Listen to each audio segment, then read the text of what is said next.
अस्सलाम वालेकुम, कैसे हैं आप सब। उम्मीद करती हूँ कि आप सब ठीक होंगे। अल्लाह पाक सबको अपने अमान में रखें, आमीन। छोटा सा व्लॉग आप लोगों के लिए लाई हूँ। उम्मीद करती हूँ कि आप लोगों को अच्छा लगेगा और थोड़ा इन्फॉर्मेटिव भी होगा।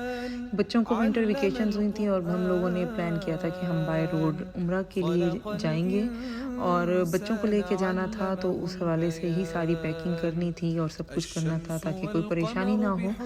मैं सितंबर में उम्रा करने गई थी, तो मुझे बहुत सारी चीज़ों का पता था कि बच्चों के साथ अगर जाएँ तो किन किन चीज़ों की ज़रूरत होगी, और मैंने उसी हिसाब से मैंने पैकिंग की थी। और सबसे पहले मैंने ये पिजन्स के लिए बाजरा मंगवाया था 15 केजी, और उसके 32 पैकेट्स बना लिए थे। और अपनी गाड़ी पे जा रहे थे, इसलिए मुझे ये ईज़ी वे लगा था कि हम लोग यहाँ से लेके जाएँ और वहाँ पे सब पिजन्स को बाजरा डाल सकें। बच्चों के खाने पीने का बहुत सारा सामान मैंने रखा था।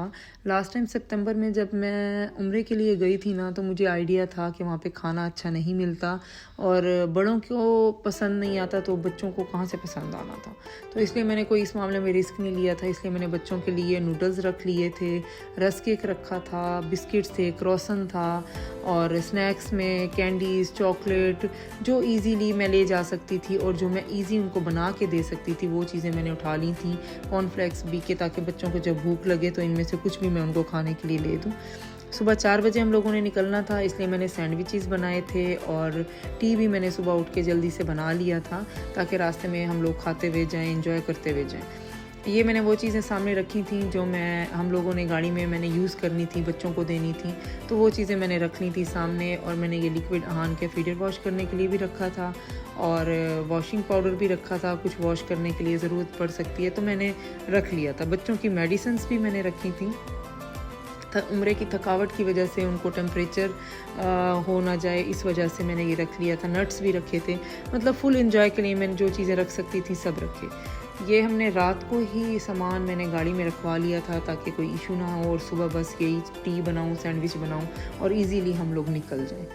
बस ये अल्लाह का नाम लेके हम लोग निकल पड़े थे और अल्हम्दुलिल्लाह अल्हम्दुलिल्लाह अल्हम्दुलिल्लाह जैसा हमने सोचा था वैसा ही हुआ था। बिल्कुल कोई इशू नहीं हुआ था, आराम से हमने बॉर्डर क्रॉस कर लिया था। और हम लोग बहुत जो है ना अच्छे तरीके से, कहूँ अल्लाह पाक की मेहरबानी से, हम लोग सऊदी अरब में भी एंटर हो गए थे। लेकिन सफ़र बहुत लंबा था, थकावट तो होनी थी बच्चों के साथ, लेकिन फिर भी बहुत इंजॉय किया और बहुत ज़्यादा थकावट नहीं हुई, लेकिन मज़ा आया अल्हम्दुलिल्लाह। कोई रास्ते में मसला नहीं हुआ। हम लोगों ने प्लान किया था कि पहले हम लोग रियाज़ जब पहुँचेंगे ना, तो हम एक रात वहाँ रियाज़ रुकेंगे ताकि वहाँ थोड़ा रेस्ट कर लेंगे, और रेस्ट करके फिर हम लोग आगे निकलेंगे। आगे हम मक्का जाते या मदीना जाते, दोनों का 8 घंटे का सफ़र था। तो हम लोगों ने डिसाइड किया कि बच्चे साथ हैं, हम 2 फैमिलीज़ थे, और जो मेरी देवर की फैमिली है उनके भी माशाल्लाह से 3 बच्चे थे और माशाल्लाह से मेरे भी 3 बच्चे, तो हम माशाल्लाह से 6 बच्चे हमारे साथ थे। तो हमने सोचा कोई इशू ना हो, तो हम लोग पहले मदीना जाते हैं, वहाँ पे रेस्ट करेंगे, थोड़ी जो है ना वहाँ पे रिलैक्स हो जाएगा। उसके बाद हम लोग उम्रे के लिए निकलेंगे, मक्का, मदीना से मक्का के लिए, ताकि बच्चे भी जोश से, जिस जोश से और जिस खुशी से वो गए थे, उम्रा भी करें और अपनी इबादत भी कर सकें। तो इसलिए हम लोग पहले मदीना गए थे, 2 दिन हम लोग मदीना रुके थे। ये सुबह के टाइम हम लोगों ने रियाज़ देखा था, क्योंकि रात को हम लोग लेट पहुँचे थे, तो इतना हम लोगों ने एक्सप्लोर ही नहीं कर पाए, और वैसे भी हम नहीं कर पाए क्योंकि हम लोग सिर्फ रात को रुके थे। साथ जो मॉल्स थे वहाँ पे वो देखा, और सुबह बहुत अच्छा था, बिल्डिंग्स भी बहुत अच्छी थी, बहुत मज़े का था, बहुत अच्छा था। रियाज़ बहुत अच्छा सिटी है, बहुत अच्छा।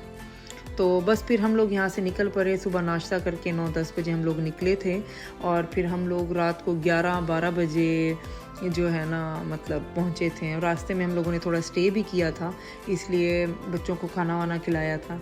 तो हम लोग रात को 11 साढ़े 11 बजे आई थिंक हम लोग पहुँच गए थे अल्हम्दुलिल्लाह। और बस जाते ही जब हमने वहाँ पे होटल बुक किया, हम लोगों को हरम के पास ही मिला था, और फिर हम हजूर पाक सल्लल्लाहु अलैहि वसल्लम के रोज़ा मुबारक पे नज़र पड़ी तो दिल को बहुत सुकून मिला। रात में कोई वीडियो नहीं बनाई मैंने, और ये नेक्स्ट डे की वीडियो थी। हम लोग 2 दिन मदीना शरीफ में अल्हम्दुलिल्लाह रुके थे, और हमने बहुत अच्छे से सब कुछ देखा और बच्चों को भी दिखाया। पिजन्स को हम लोगों ने बाजरा भी डाला जो मैं लेके आई थी, और अल्हम्दुलिल्लाह हरम के पास हम लोगों का होटल था, तो 5 वक्त की नमाज़ भी हम अदा कर सके। ये सेकंड डे की छोटे छोटे से क्लिप्स है जो मैंने आप लोगों के साथ शेयर किए हैं। हम लोगों ने रियाजुल जन्नह में नमाज़ भी पढ़ी अल्हम्दुलिल्लाह, बहुत मज़ा, बहुत सुकून, आँखों को ठंडक मिली। अल्लाह पाक सबका जाना कबूल फरमाए मदीना शरीफ में, मक्का शरीफ में। अल्लाह पाक सबको अपना घर और अपने महबूब हजूर पाक सल्लल्लाहु अलैहि वसल्लम का घर देखना नसीब फरमाए, आमीन। और इसके बाद आप लोगों को मेरा छोटा सा ये व्लॉग अच्छा लगा हो तो please like, share and subscribe ज़रूर कीजिएगा। आगे मैं आप लोगों से मक्का की अपनी सारी जर्नी शेयर करूँगी। ज़्यादा तो मैंने क्लिप्स नहीं लिए थे, लेकिन जितने भी लिए आप लोगों से ज़रूर शेयर करूँगी। प्लीज़ दुआओं में याद रखिएगा। अल्लाह हाफ़िज़।